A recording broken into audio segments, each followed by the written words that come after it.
நயனா நாகேந்திரனை போட்டிருப்பது அது ஒரு மைனஸ் தான் இந்த 2020 தேர்தலில் அமையும் மொழிய, அது பிளஸ் அமையும் தப்பு. ஏன்னா பாஜக அண்ணாமலையால் தான் தென் மாவட்டங்களில் வளர்ப்பு இருக்கு. அதாவது நான் தூத்துக்குடி ஆகட்டும், திருநெல்வேலி ஆகட்டும், மற்ற அனைத்து மாவட்டம், தென்காசி ஆகட்டும், அதுக்கடுத்து வந்து தென்காசியில் ஆனந்த ஐயாசாமி அவர் தான் கட்சி அங்கே நல்லா வழிநடத்தி பிஜேபி கொண்டு வந்திருக்காரு ஒழிய, அப்போ அங்கே தேவேந்திர குல வெள்ளாளர்னு சொல்லிட்டு அங்கே பிரச்சனை ஓடிட்டு இருக்கு. அந்த சமுதாய மக்கள் தான் அதிபதிப்பட்டிருக்காங்க.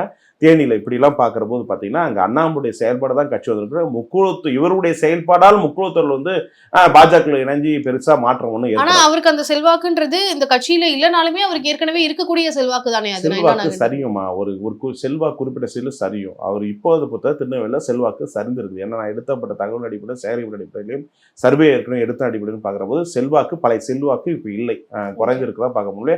அது வந்து அதிமுக கை கொடுக்கணும், அது தப்பு, கை கொடுக்காது. அது வேலைக்கு. கோயம்புத்தூரை பொறுத்த வரைக்குமே இப்ப நீங்க நாடாளுமன்ற தேர்தலில் கூட அவர் தோத்தாரு அப்படின்ற மாதிரி சொன்னீங்க. அப்படி பார்த்தா கோயம்புத்தூர்ல அண்ணாமலை அவர்களுமே தோற்கடிக்கப்பட்டாரு தானே.